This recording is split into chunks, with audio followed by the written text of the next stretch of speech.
صحیح بخاری ہو، صحیح مسلم ہو، ابن ماجہ ہو، ابو داؤد ہو، جامع ترمذی ہو، المستدرک ہو، جتنی بھی حدیث کی کتابیں ہیں، موطا امام مالک ہو، مسند امام احمد ہو، سب کتاب ہے۔ اس سے بڑی کتاب وہ ہے جو اللہ کی کتاب ہے۔ توریت ہے، انجیل ہے، زبور ہے، قرآن ہے، یہ اللہ کی کتاب ہے، یہ رسول اللہ کی کتاب ہے۔ صحیح بخاری نبی کی کتاب ہے، قرآن اللہ کی کتاب ہے، انجیل اللہ کی کتاب ہے۔ کیا وجہ ہے کہ انجیل بدلنے میں لوگ کامیاب ہو گئے، توریت بدلنے میں کامیاب ہو گئے، زبور بدلنے میں کامیاب ہو گئے؟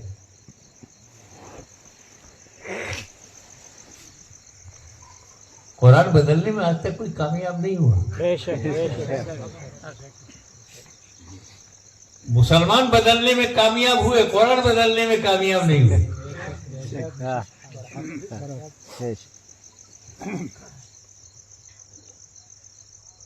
اس کی ایک ظاہری وجہ ہے، بالکل کلیئر کٹ، اللہ تعالیٰ نے قرآن کی حفاظت کو اپنے ذمہ کرم میں لے لیا۔ اللہ ہی رکشک ہے، تو جب وہ رکشا کرے گا کون بدل پائے گا؟ جب خالق ہی حفاظت کر رہا ہے تو مخلوق کیسے بدلے؟ جب رچائتا حفاظت کر رہا ہے تو رچنائیں کیسے بدل پائے؟ اور دوسری وجہ میرے دماغ میں ہے، بیٹھے بیٹھے مولانا شبیب احمد صاحب اور سید السادات میرے نور نظر نور اللہ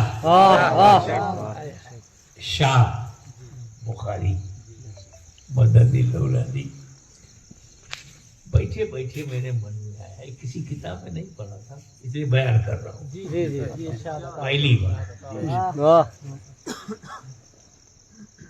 حضرت موسیٰ نے توریت دیا، بدل گئی۔ حضرت داؤد علیہ السلام نے زبور دیا، بدل گئی۔ عیسیٰ مسیح علیہ السلام نے انجیل دیا، بدل گئی۔ رسول پاک نے قرآن دیا، نہیں بدلا۔ ایک وجہ تو یہ کہ خدا ہی قرآن کا محافظ ہے، اور دوسری وجہ یہ ہے ظاہری کہ جب موسیٰ علیہ السلام نے توریت دیا تو صرف کتاب دیا، اہل بیت نہیں دیا۔ جب عیسیٰ مسیح نے انجیل دیا تو صرف کتاب دیا، اہل بیت نہیں۔ اور مصطفیٰ نے جب قرآن دیا تو ساتھ میں اہل بیت۔ بے شک بے شک، اس لیے لوگ اہل بیت سے عشق کرتے ہیں، یہ ہمیشہ قرآن کے ساتھ ہے، قرآن ہمیشہ ان کے ساتھ ہے۔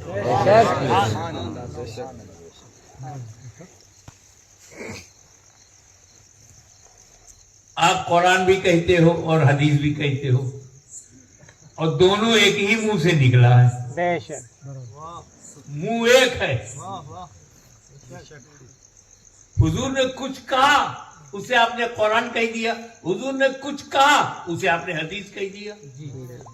کہتے رہے رسول، جبریل امین صحابہ کے پاس نہیں لائے تھے، رسول ہی سے کہا اور رسول نے ہمیں بتایا۔ تو اب رسول جسے کہے یہ اللہ کی آیت ہے وہ قرآن ہے، اور جسے کہیں یہ میں کہہ رہا ہوں وہ حدیث ہے۔ تو اس کو علماء کرام یوں کہتے ہیں کہ حدیث کی دو قسمیں ہیں۔ حدیث دو طرح کی ہے، ایک حدیث مطلوع ہے اور ایک حدیث غیر مطلوع ہے۔ یعنی ایک حدیث وہ ہے جس کی تلاوت کرتے ہیں، اور ایک حدیث ہے جسے پڑھتے ہیں۔ یہ مطلوع تلاوت والی تو قرآن ہے جس کو تلاوت کرتے ہیں، بخاری ہے جسے پڑھتے ہیں۔ تو رسول کی زبان سے نکلا ہوا لفظ ہی قرآن ہے، سبحان اللہ، بے اور شک، بے رسول شک، ہی کی زبان سے نکلا ہوا لفظ حدیث ہے۔ بے شک۔ اور حضور نے قرآن کو کتابی شکل میں دیا نہیں،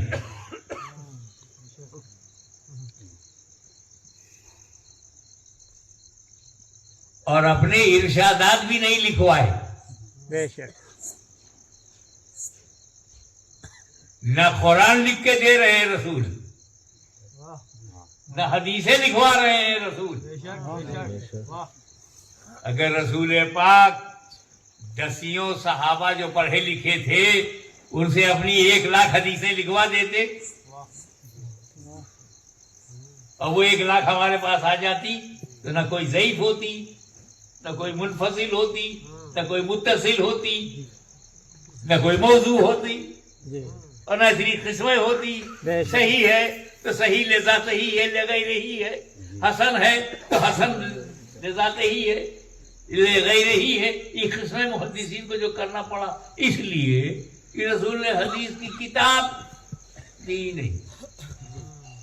اب آؤ، حضور کے منہ سے جو نکلے وہ حدیث ہے، اور جسے وہ کہیں کہ اللہ کا کلام ہے وہ قرآن ہے، بے شک، تو 30 پارے کو قرآن کہہ کے الگ رکھو۔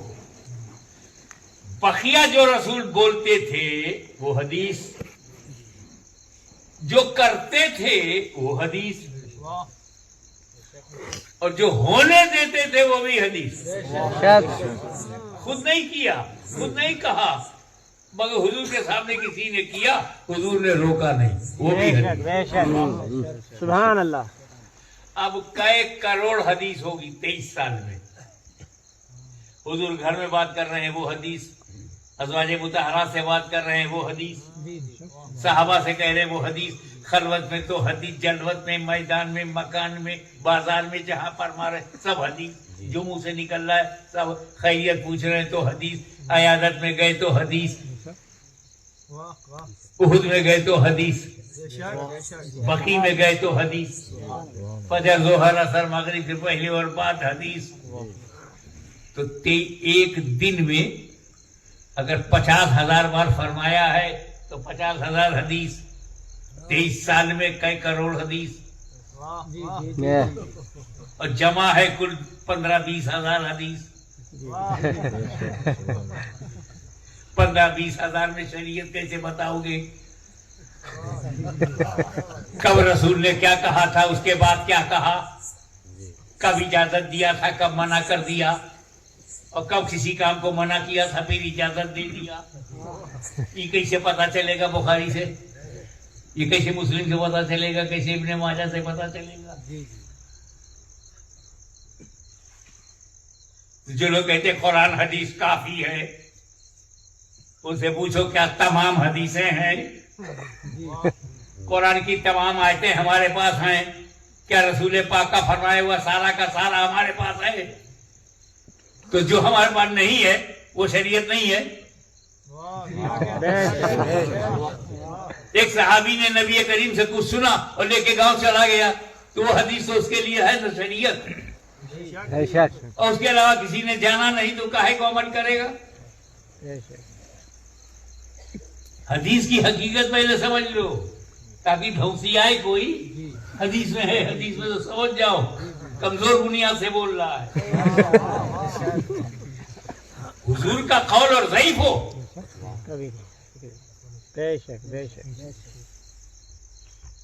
اب میں بتاؤں آپ کو، حضور صلی اللہ علیہ وسلم نے ایک بار فرمایا کسی صحابی سے، اس صحابی کے لیے وہ صحیح ہے، ڈائریکٹ سن رہا ہے، اور صحابی نے ایک تابعی سے کہا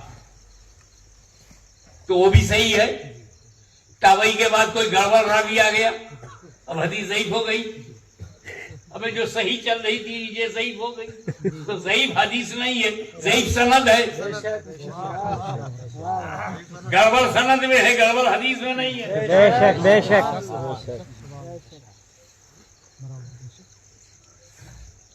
تو جب رسول پاک نے نہیں دیا، صدیق اکبر نے کتاب مرتب نہیں کیا، فاروق اعظم نے حدیث کی کتاب مرتب نہیں کیا، مولا علی جیسا عالم باب العلم اس نے بھی حدیث کی کتاب مرتب کر کے 6 سال میں نہیں دیا. بے شک. اور گڑھنے والے گڑھنے لگے, شرارت والے شرارت کرنے لگے, حضور کے نام سے الٹی سیدھی باتیں پھیلانے لگے.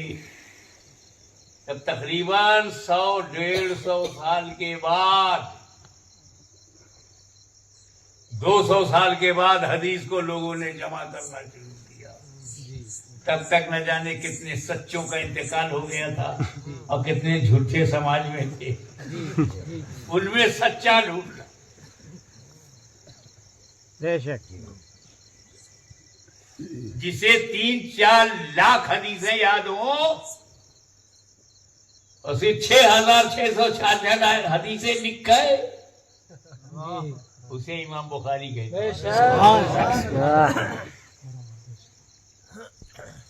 ایک چھوٹا سا واقعہ میں آپ کو بتاؤں. انہوں نے یہ سنا کہ کسی کے پاس ایک حدیث ہے 50 کی میل دور, تب کلومیٹر نہیں تھا, میل, 50 میل دور ہے, اس کے پاس حدیث ہے. چل دیے پیدل, صبح کے نکلے, شام کو پہنچے, تھکے ماندے, بھوکے پیاسے. جی جی جی بے شک. اور انہوں نے کہا دیکھا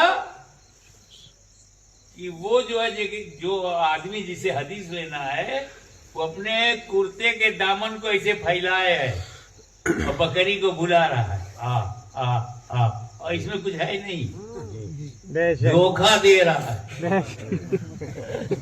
جیسے ہی بکری آئی کچھ کھانے کے لیے, بکری پکڑ لیا.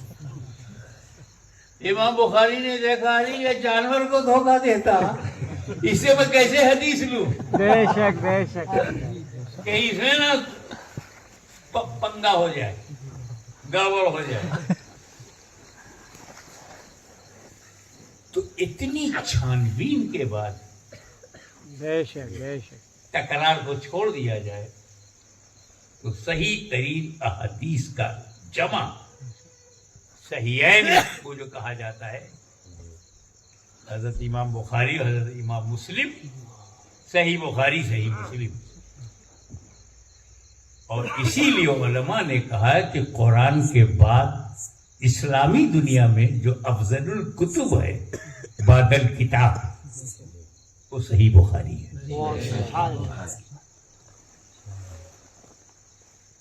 علماء کرام اس میں جانتے ہیں کہ کیا ہوا, کیسے ہوا, کون سی بات سند کے لیے رہی نہیں رہی, پر انہوں نے جو شروع کیا ہے, پہلی حدیث جو لکھی ہے وہ سننے آپ, تاکہ آخری حدیث کا اہمیت معلوم ہے. بے شک بے شک. انما الاعمال بالنیات, عمل کا دار و مدار نیت پر ہے. یہاں سے امام بخاری شروع ہوتے ہیں.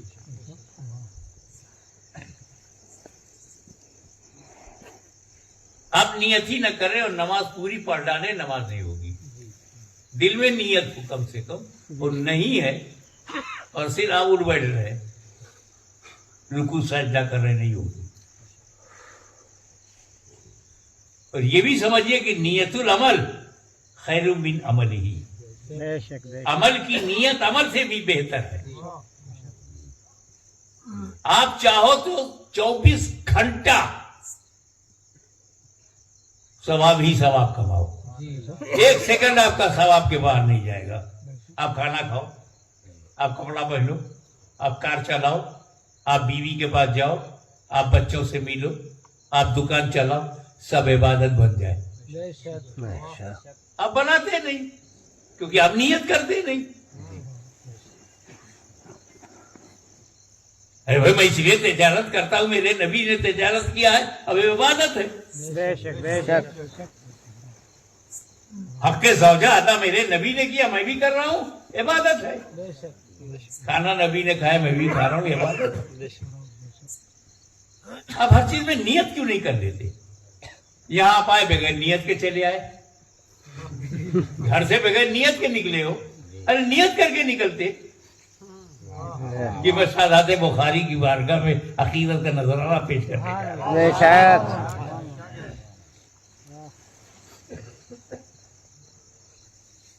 میں پیر نور اللہ کے ہاں اس لیے جا رہا ہوں کہ ان کے باپ کے باپ کے باپ انہوں نے ہمیں اسلام دیا, انہوں نے ہمیں مسلمان بنایا, اور انہوں نے ہمیں اسلام دیا. یہ نیت کر لو. غریب نواز کے یہاں چلے جاتے اور نیت ٹرین کی کرتے ہو, نیت اجمیر کی نہیں کرتے. کیا جاتا ہے دل میں لانے میں؟ بہت ہلکی سی بات. میں بول رہا ہوں, میری نیت ہے کہ میں تقریر کر رہا ہوں, اللہ تعالیٰ میرے الفاظ کو قبول کر لے, ثواب مل رہا ہے. کیا؟ اور جو آخری ہے تو وہ بھی ہلکا مگر بہت پاورفل.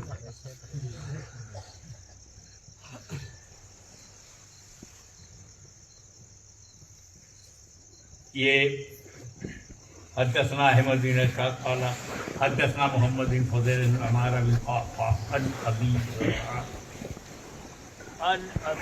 ہریرہ رضی اللہ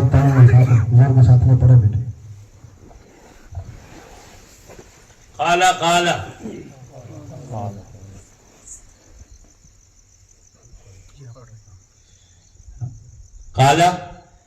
قال النبی صلی اللہ علیہ وسلم کلمتان حبیبتان الی الرحمن خفیفتان علی اللسان ثقیلتان فی المیزان. وہ کلمہ ہے سبحان اللہ ہے وہ بحمدہ سبحان اللہ العظیم. حضرت ابو ہریرہ رضی اللہ تعالی عنہ سے مروی ہے کہ حضور صلی اللہ تعالی علیہ وسلم نے فرمایا, دو کلمے اللہ کو بہت محبوب ہیں, حبیب ہیں. رحمان, بے شک بے شک. رحمان کی فرماتا ہے کہ یہ دونوں بہت ہی حبیبتان, دونوں حبیب ہیں رحمان کو, اور زبان پر کہنے میں ہلکے ہیں, اچارن میں پروننسیشن میں تکلیف نہیں ہے, بار نہیں ہے, وزن نہیں ہے, بہت ہلکے ہیں زبان پر اور بھاری ہیں ترازو پہ. زبان پر ہلکے ہیں اور میزان میں بھاری ہیں. اور پڑھ کے دیکھو سبحان اللہ بحمدہ, سبحان اللہ بحمدہ, محبوب کلمہ ہے, ہلکا ہے زبان پہ اور بھاری ہے میزان میں. سبحان اللہ و بحمدہ سبحان اللہ العظیم.